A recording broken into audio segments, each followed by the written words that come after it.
A listener's note. The following episode contains coarse language, adult themes, and content of a violent and disturbing nature, and may not be suitable for everyone. Listener discretion is advised. The 1970s were a dangerous time in Ireland. An era called the Troubles began in the late 60s. It was Protestants versus Catholics, British loyalists against Irish unionists, the British Army versus the IRA, the UDA, and other groups. There were bombings, assassinations, guerrilla campaigns, and roaming paramilitary groups, both official and unofficial. It saw civil disobedience, riots, mass protests, segregation, and many, many, many deaths. More than 3,500 people, mostly civilians, died before things calmed down in the late 1990s. At about 2:30 in the morning on July 31st, 1975, something happened at what appeared to be a military checkpoint on a rural road near the town of Bushkill in County Down, Northern Ireland. Such checkpoints were not uncommon in those days. A minibus carrying half a dozen people was ordered to stop. Things escalated quickly. Everyone was ordered outside at gunpoint, and in the confusion that followed, 5 people were shot and killed by the Ulster Volunteer Force, one of those paramilitary groups. 3 of the victims were musicians, members of a group called the Irish Beatles, who were heading back to Dublin after a gig. And when the news broke, the entire island was shocked. Why would anybody want to hurt these guys? They were politically and religiously neutral, and everyone loved them. In some ways, this grief brought the North and South together, at least for a while. I'm Alan Cross, and this is episode 50 of Uncharted Crime and Mayhem in the Music Industry. And this is the story of what has become known as the Miami Showband Massacre.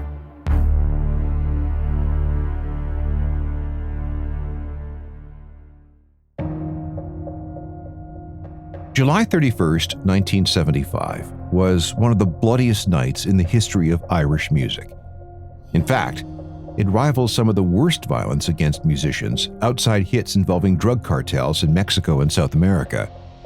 And people are still looking for answers in the Miami Showband Massacre. Who was this group? Well, like I said, they were known as the Irish Beatles, although musically they had little in common.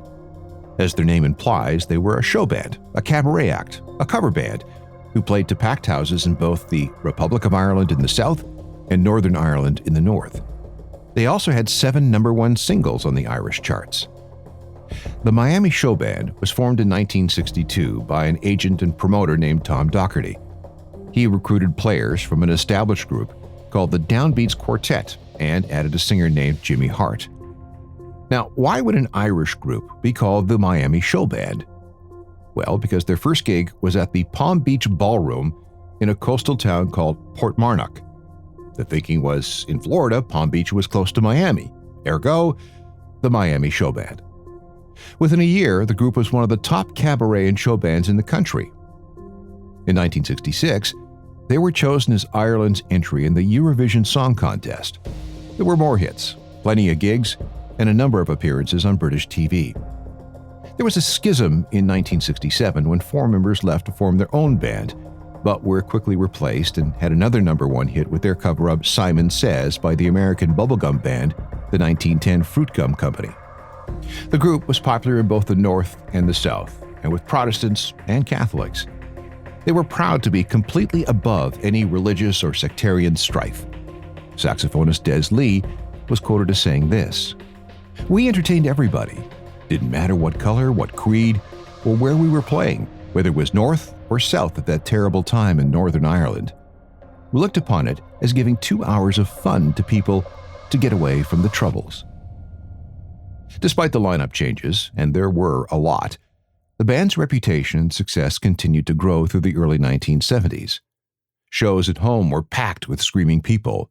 There was an album in 1970, a residency in Las Vegas, and a performance at Carnegie Hall in New York. By 1975, all the original members were gone, leaving a lineup that featured Des Lee, Brian McCoy, Tony Garrity, Fran O'Toole, Steve Travers, and Steve Millar. 2 were from the South, and the remaining 4 were from Northern Ireland. Of those 4, 2 were Catholic and 2 were Protestant. As groups went during the Troubles, they were about as neutral and as ecumenical as you could be. All they wanted to do was play music. A road trip was planned for late July 1975. The first stop was in Salthill, in County Galway on the west coast of Ireland. They played 2 gigs there. On Wednesday, July 30th, 1975, the Miami Showband were booked for a gig in Banbridge, County Down, at a venue known as the Castle Ballroom. This is a town in the west of Northern Ireland, which is less than a 2-hour drive from Dublin, the group's base. When they arrived, they were embraced by the crowd. They were even approached by a couple of scary-looking skinheads looking for autographs. Though the gig started late, the band didn't take the stage until around 11. It was a great show. About 450 people were there, and the Miami Showband played late into the night. This was the last song of the evening, a hit by frontman Fran O'Toole. Stop your feet. When it was over, 5 members loaded up their Volkswagen minibus for the drive back to Dublin. Drummer Ray Millard decided not to go. He wanted to spend the night at his parents' place in nearby Antrim. Barry Maguire, the band's road manager, loaded up all the equipment in his van and got a head start home. Funny thing though, on the way back to Dublin, he encountered a car that acted suspiciously. He believed that it contained 2 men who had left the Castle Ballroom gig and may have been monitoring the band as they left town. The guys left Banbridge around 2 a.m. and headed down a road called the A1. Trumpet player Brian McCoy volunteered to drive. Bass player Steve Travers, who had joined the band just 2 months earlier, rode shotgun. Fran, Des, and Tony were in the back playing cards. By 2:30, the minibus was about 11 kilometers north of Newry, the last big town before the Irish border. It was flagged down at what appeared to be a rural military checkpoint, and it all looked legit. All the soldiers were wearing British Army uniforms and carrying standard-issue Sterling machine guns. This shouldn't take long, they thought. Brian, the driver, rolled down his window with his driver's license in hand. "Good night, fellas," said one of the soldiers. "How are things? Can you step out of the van for a few minutes so we can make a check?" Now, given the nature of the Troubles, this was a common request. No big deal. So all 5 band members did what they were told. They lined up with their backs to the van, facing a ditch, told to put their hands on their heads, and asked for their names and addresses. Now, this was getting a little weird. Then more armed, uniformed men emerged from the darkness, with their guns pointed at the band. Intense, but still not completely unheard of. And the men in the uniforms seemed to be genuinely interested in the fact that they stopped the famous Miami Showband. They wanted to know all about the night's gig. Then a car pulled up, and another uniformed soldier appeared, although his uniform seemed slightly different from all the others, especially since his beret was a different color than it should have been. He also spoke with what was described as a posh English accent. That was strange. What was a guy like that doing in Ireland? At a middle-of-the-night checkpoint? We'll come back to that. This guy immediately took charge of the situation. Again, the members of the group assumed that he was a British Army officer. He did not, however, talk to anyone in the group. This is when things stopped being friendly. The mood of the soldiers changed drastically. These were not British soldiers. 4, maybe 5 of them, were actually members of the UDR, the Ulster Defence Regiment. They were associated with the UVF, the Ulster Volunteer Force. Both groups were dedicated to keeping Northern Ireland Protestant and part of the UK. Now, I'm going to use those 2 names a lot, UDR and UVF. Different groups, but allies. We now know that they've been lying in wait to ambush the band with a fake checkpoint. Within minutes, 3 members of the Miami Showband would be dead, and so would 2 of the soldiers. What happened next was horrific, and the start of a long fight to find those responsible.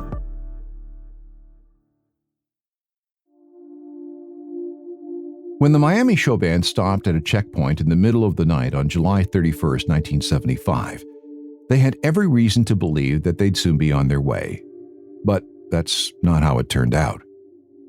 After that officer with the out-of-place posh English accent arrived, things got very weird very quickly. It was soon apparent that these were not British soldiers, but some kind of paramilitary group. And they were. Some of the gunmen were members of the Ulster Defence Regiment. Everyone was associated with the Ulster Volunteer Force, another paramilitary group.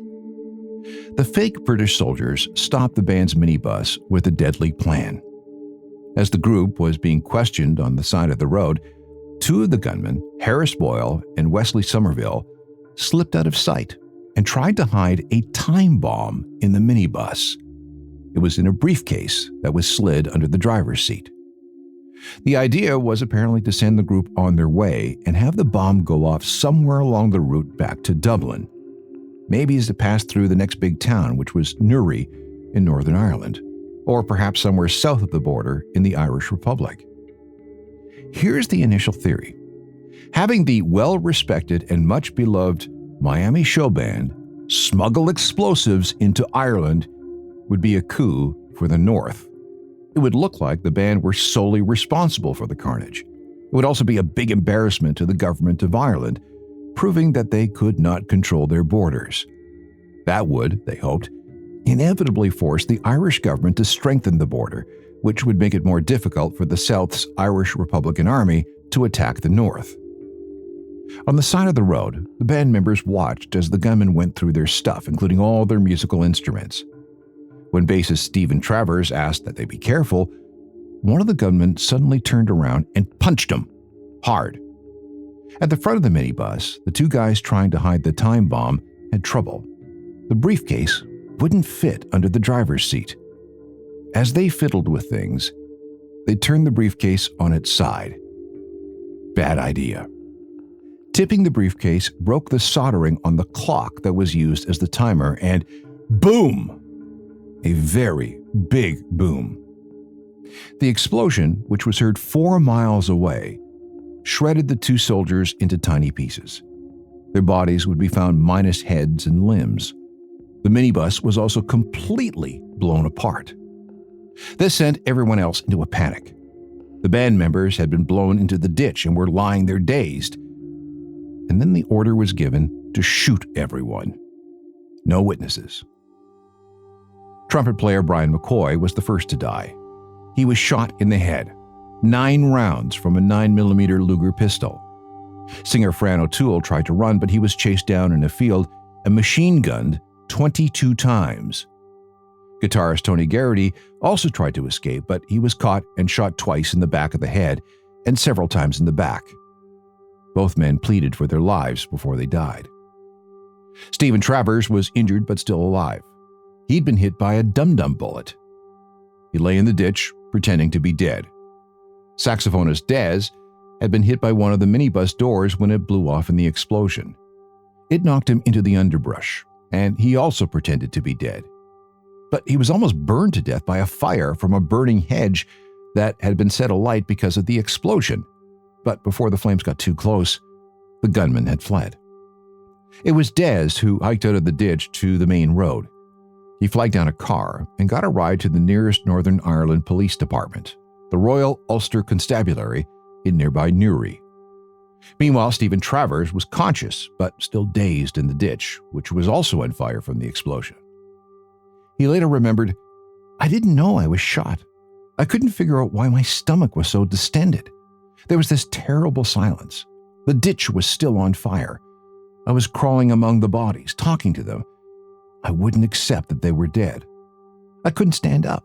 I'd get up and fall down. For the hour or so I was there, crawling around on my stomach, I found it difficult to breathe. I didn't know that after the dum-dum exploded inside me, part of it had traveled up after entering just above my right hip and went through my left lung, which had collapsed. You often see someone running a marathon, sort of bending down and trying to get their breathing right. I tried that. I crawled over to the ditch, and there was a low branch, and I tried to lean over it, but no matter what I did, I couldn't get it right. I put it down to one of the soldiers having punched me in the kidneys. When the police from Newry arrived, they found the minibus completely destroyed with metal everywhere. There was almost nothing left of it. They found the bodies of 5 people, Fran, Brian, and Tony from the band, and what remained of the 2 fake soldiers who tried to plant the bomb. Those remains were blown up and burned beyond recognition. They also found a white Ford Escort, which turned out to be stolen and was left behind by the gunman. It was also loaded with guns, ammunition, UDR berets, and a pair of glasses, which would be a very important clue.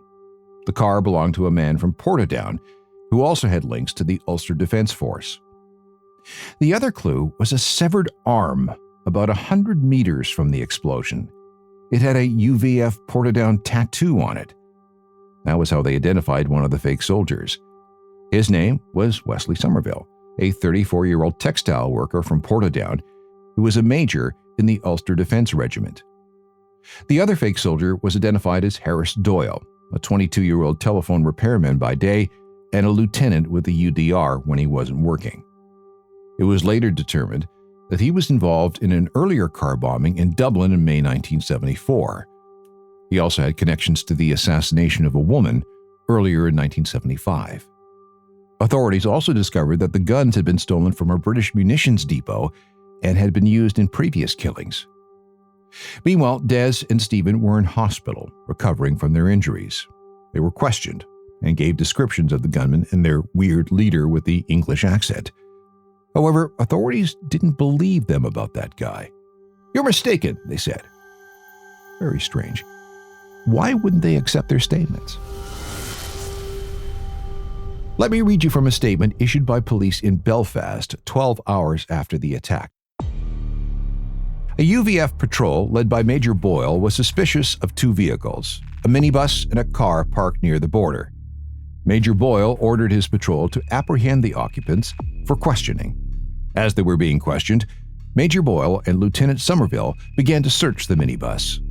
As they began to enter the vehicle, a bomb was detonated and both men were killed outright. At the precise moment of the explosion, the patrol came under intense automatic fire from the occupants of the other vehicle.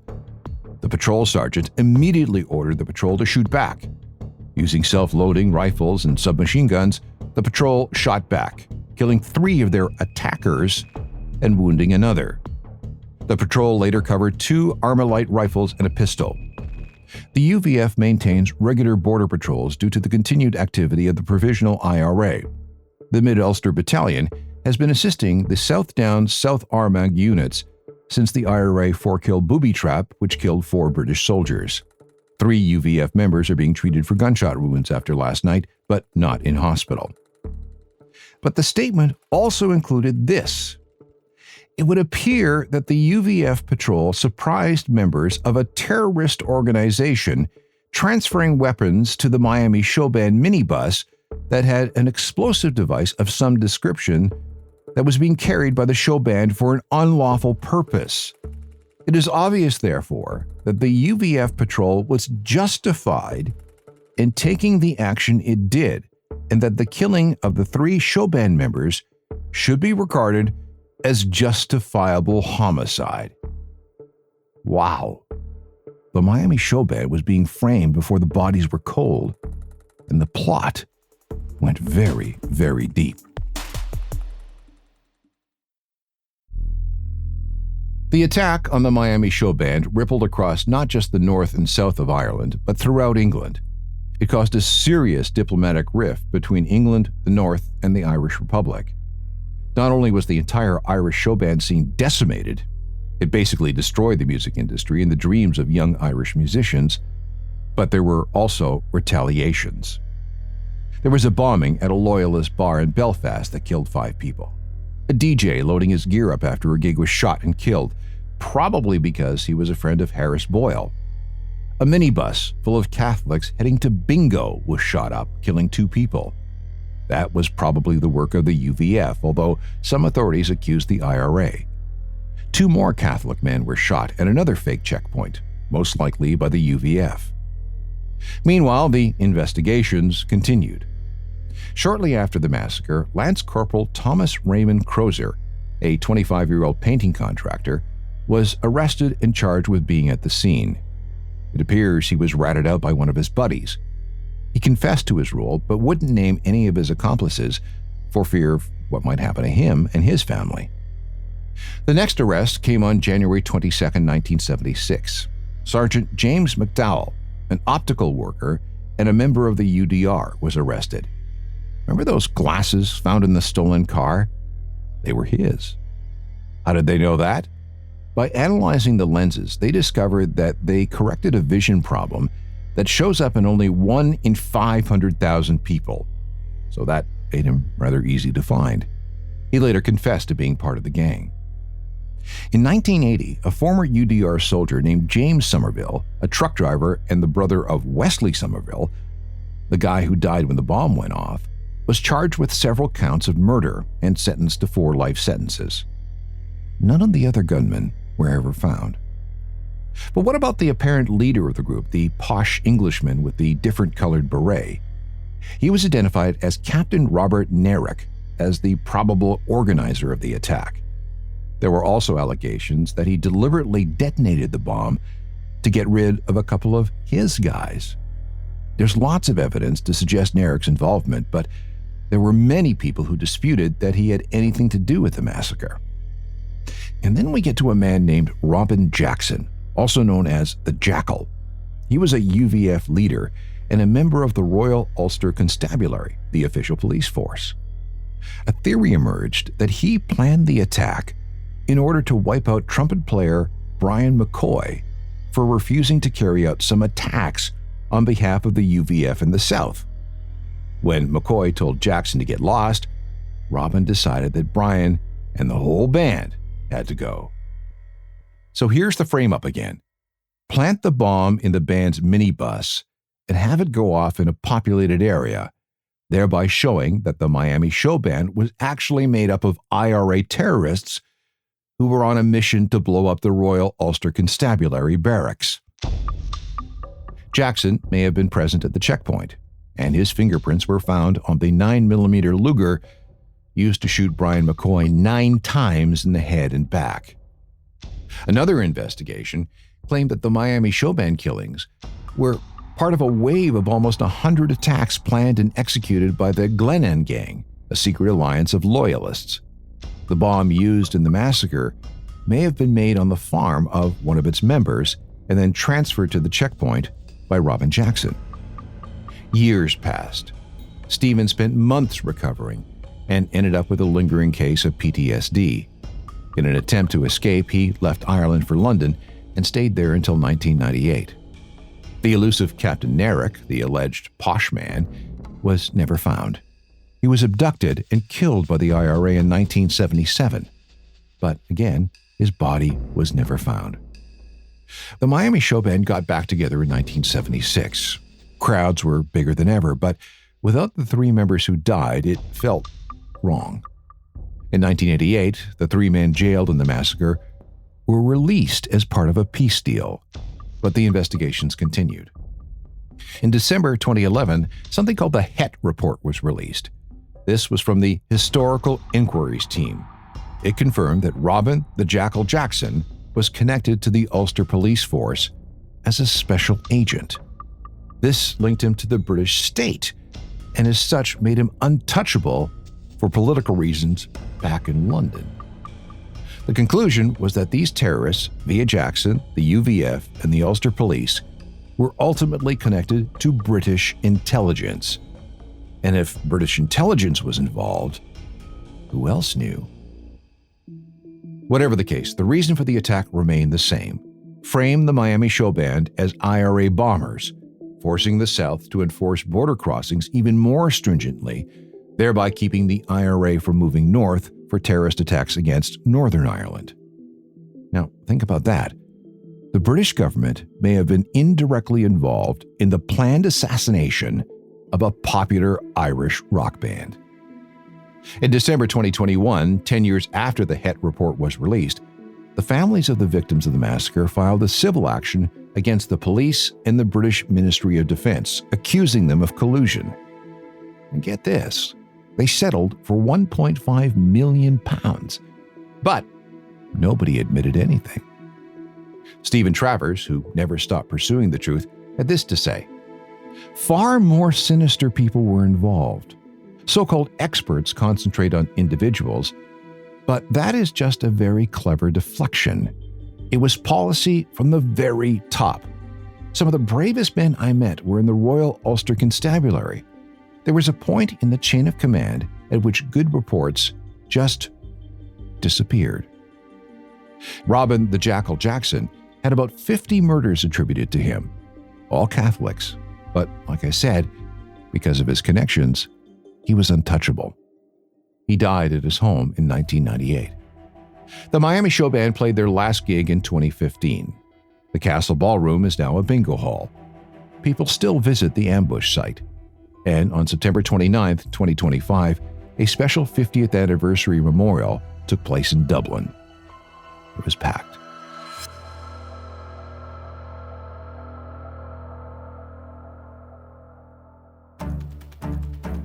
If you have any questions or comments about anything you hear on this podcast, shoot me an email, alan@alancross.ca. We can also meet up on all the social media sites, along with my website, ajournalofmusicalthings.com. It's updated with music news and recommendations every day. There's also the free daily newsletter that you should get. And please check out my other podcast, The Ongoing History of New Music, which deals with rock music at large. There are hundreds and hundreds of episodes that you can enjoy for free. See you next time for more stories of crime and mayhem in the music industry. Episodes arrive every 2 weeks.